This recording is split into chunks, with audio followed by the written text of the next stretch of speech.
looks like. It's in the Precious Metals Museum in La Paz, which is closed right now. It's been closed for over a year. But it is on display there in a glass case. It was discovered near Tiwanaku around 1960, actually. But it was examined by archaeologists then. It was part of a family. An Aymara family used it. They had found it. They used it for feeding their pigs. Finally, around the year 2000, it surfaced within the archaeological community in La Paz.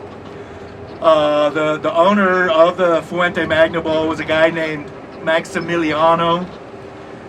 He was given a house, like, you know, one of these small houses like you see up here, in trade for the Fuente Magna bowl. The Fuente Magna bowl is ceramic, and it has Sumerian cuneiform on it and Proto-Sumerian writing.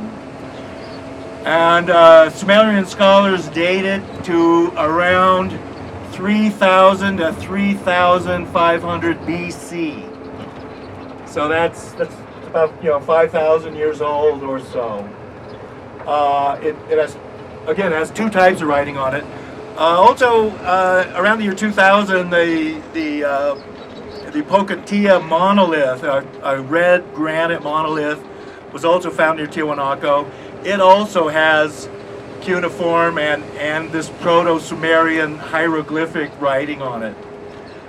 So, and in fact, I mean, this shows, and supposedly that Sumerians were here around 3000 BC or more.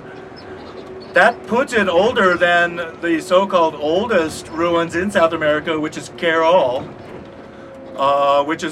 Carol is dated to around 2600 BC. So, J.M. Allen in this book, and in fact, I'm going to give this book to Brian. Thanks, David. And we can pass it around. This is published in the UK. I've known Jim Allen for some years, and we corresponded with him. And in fact, his first book used a bunch of illustrations from my early Lost Cities of Ancient Mysteries of South America book. His whole idea is that Atlantis was really here in the Altiplano and has to do with Tiwanaku, Lake Titicaca, and this vast lake, which is also now a salt flats called the Salar Uyuni.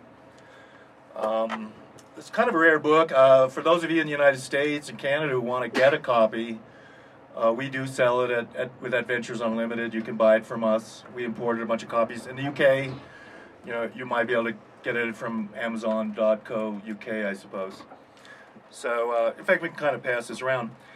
So, Alan is thinking that also that Sumerians and Atlantis are somehow connected. And he makes a case as best he can that somehow the Altiplano is Atlantis. It's a great book, by the way, and he's a really great researcher, I think. I'm personally not so convinced that this is Atlantis, but it certainly is interesting. There are megaliths, and there was a cataclysm here, and all this stuff. So the other interesting thing he talks about in this book, which is similar to what I talk about in my book, is the whole idea of metallurgy here, that there are all these metals: gold, copper, tin, orichalcum, copper. He's saying in here that the orichalcum of Atlantis is a gold-copper mixture that was done here in the Andes, and that's probably a pretty good point. And orichalcum probably was something like that, this kind of reddish gold, copper gold mixture. So, like me, he also thinks that Tiwanaku was a metallurgical plant, processing ores and things like that. And certainly at Tiwanaku, they had the molten metals, and they were pouring them into the keystone cuts.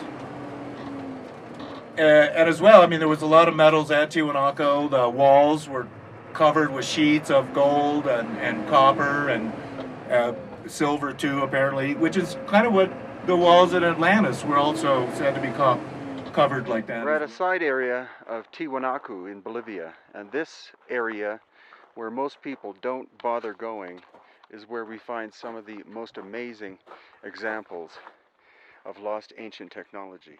Some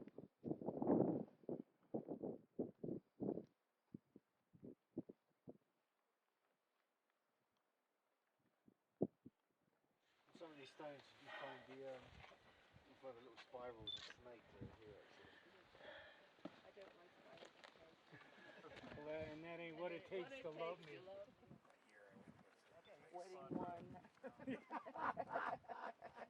Those dates I've tended to forget. Yeah. This is the temple for the midgets. Oh. Yeah, that one.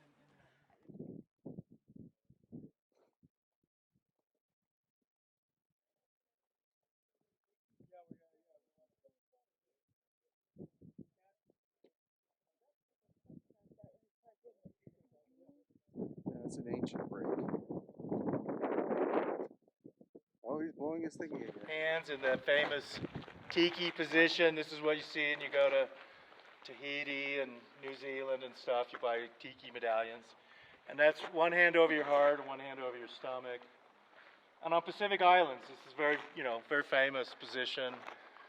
And he's got the beard and the mustache, so he's, in theory, some like Phoenician, Sumerian. He's some Mediterranean guy. American Indians can't grow facial hair, and Aymara Indians, they don't have to shave. Oh, really? Yeah. American Indians in North South America, they can't grow a beard, they can't grow a mustache, and they don't. You'll never see them with beards or mustache. Not Indians. But he has a beard and a mustache. So again, the mainstream archaeologists have to ignore that. He can't really be an American Indian, this guy. And you see also in the museum, there's pottery and stuff of guys with beards and mustaches, yeah. And you see some that look very Chinese, others look very European, Mediterranean. So all of these heads, incredibly eroded, but no two similar. Some people say they look alien, some of them at least, but they're so badly eroded, and some of them were so badly executed in the beginning that who knows? There's a number of faces around here that look like aliens. That's me right there. There's one that looks even more like this. What about this one here? Is that similar? Yeah, I think that looks a lot like David.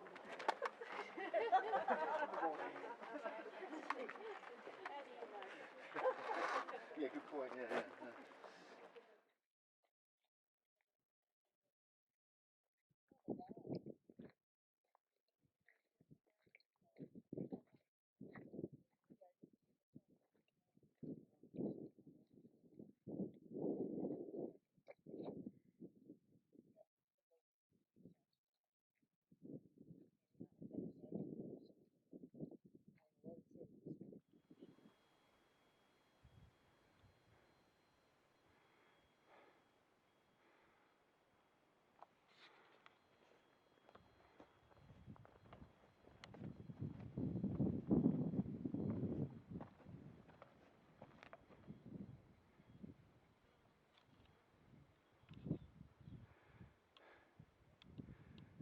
I'm on the Altiplano of Bolivia, and a recent find of elongated skulls are what I'm walking straight to right now, just outside Tiwanaku.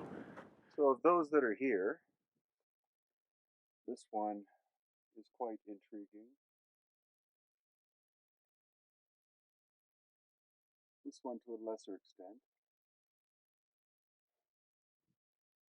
But this one is the most interesting.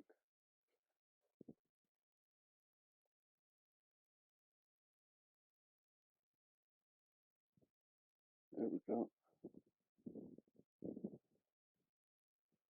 So this person was probably Royal Tiwanaku.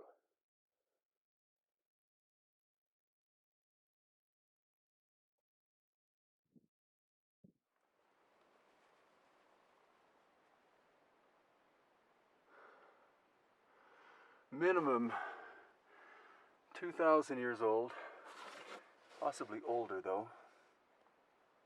But you see how massive that cranial deformation is. I believe it's larger than a normal human skull.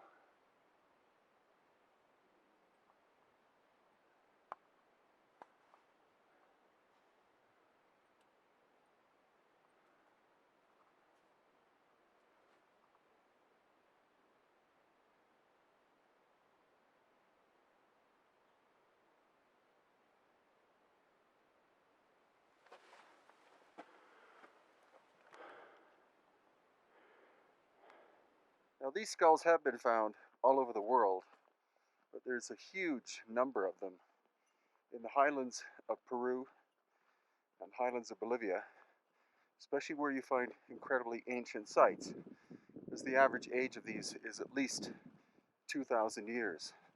And of course, on the coast of Peru, south of Lima, at Paracas and Nazca as well.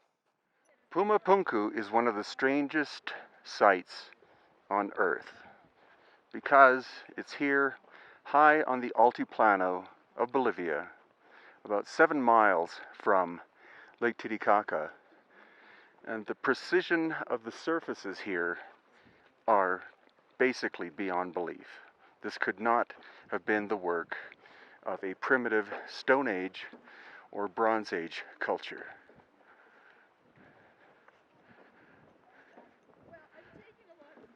Some of these stone slabs weigh more than 100 tons and were not from this specific location.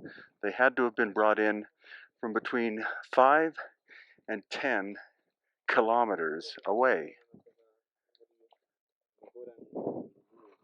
And these are the famous H blocks. Each one is slightly different in size than the other, so they could not have been made in a form and then manufactured a number at a time. Each one was individually shaped.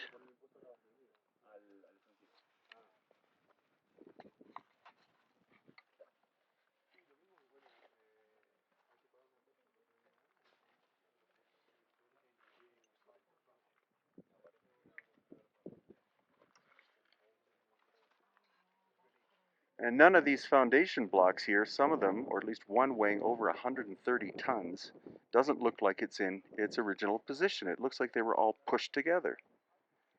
As well, this one is on an angle, and who knows how much of it is still under the ground. It is as if a huge cataclysm of some kind hit this place.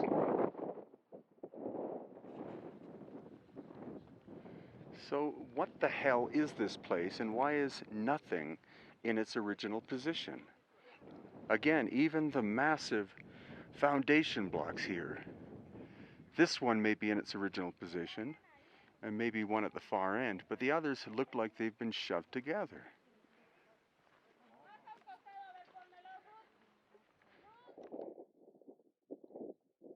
So what the hell is this place, and why is nothing in its original position? Again, even the massive foundation blocks here. This one may be in its original position, and maybe one at the far end, but the others look like they've been shoved together.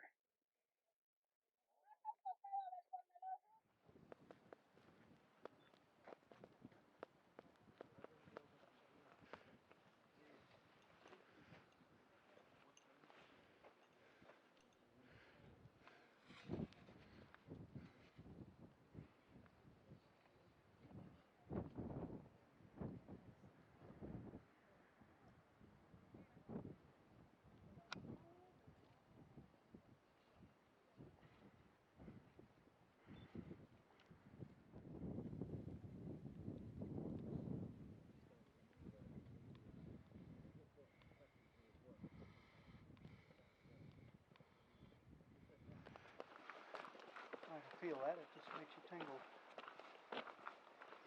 And it goes right through the centre of the site. And you walk out of it about here. So there's